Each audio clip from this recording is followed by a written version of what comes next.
The two articles that I decided to do were based on assisted suicide, and we're going to take a look on exactly what those articles entail. The first article was by Ira Byock, which, just to give you some background information, he directs the Institution for Humane Caring of Providence Health and Services. He's a professor of medicine at Dartmouth. He's a writer, and he also worked in the healthcare for 35 years. And then there was also Linda Van Zandt, and she was an entrepreneur and a writer. The types of writing that they did for their articles, Ira was actually more factual.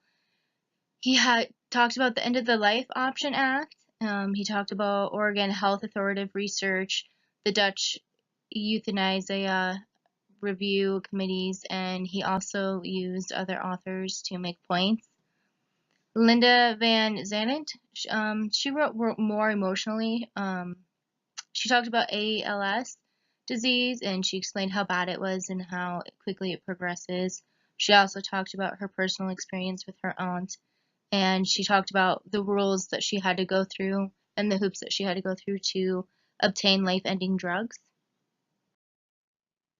The points of the article that Ira made that really stood out to me was that he wants to use pain management to treat the symptoms.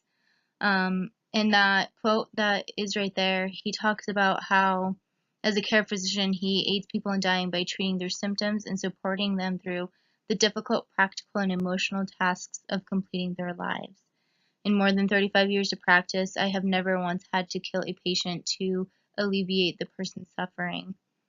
And then he also goes into talking about how that you can still have good quality life and you can be taken care of as well and feel valued still, which I think is very important. I think it was good of him to point that out because people who do lose their independence often struggle with feeling valued and feeling like they are not doing enough for themselves. So he did point that out in his article, and I think that was actually a really good point as well. He also states how we start using words like physician aid in dying and death with dignity and the right to die. We use these words because we're trying to persuade people, is what he says. But overall, the conclusion is it's still suicide and you're still taking a life. He went into further detail even to describe that. The death with dignity, he does make a statement that this implies that frail or physically dependent people aren't already dignified, but they are. So I really liked that he did point that out. I thought that was a good point. And physician aid in dying, it sounds like someone is going to use a lethal drug, and that is meaning to extensive or hospice or palliative care.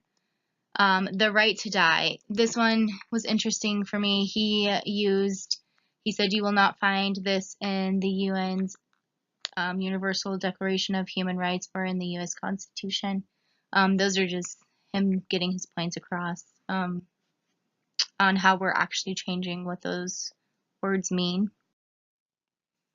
Zandt, her points are way more emotional and personable.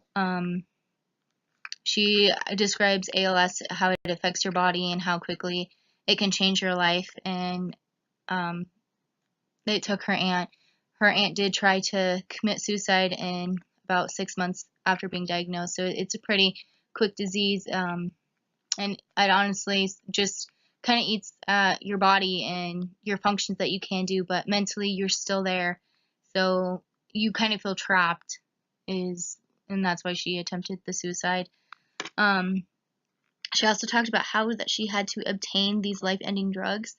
I found that very interesting because the full cocktail, as she says, is 2 anti-nausea pills, an anti-seizure pill, and then you have to take the 100 capsules of serobarbital, and you have to ingest that in an hour.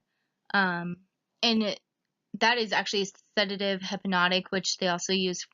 It's a short treatment for people who have insomnia. So I kind of found that interesting. Also, she does use a quote in there saying how her husband and sister are at the kitchen table and how they're trying to get all the powder from the 100 Caspels, and just the feeling. She does a really good job in saying the feeling of the room, and she also makes the comment that she had to drink all of this, the 100 capsules, in under 5 minutes to ensure success, which I thought was pretty heartbreaking to look at it that way. Um, Overall, like, these are the references I did use, but overall, I do think that if you're looking at an emotional point of view, and I tend to go off emotional things, they hit closer to home with me. I think that Linda did do that. Her article I thought was very sad, and it really triggered a lot for me emotionally.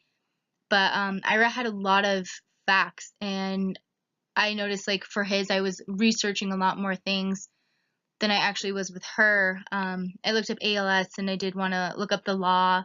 I also looked up the secret barbital, and what that exactly was. But with his, he had all this research in his article, so I was literally just clicking through and looking up what he researched, and I found that very interesting. So that's all. Yeah, that's about it. So thank you for listening.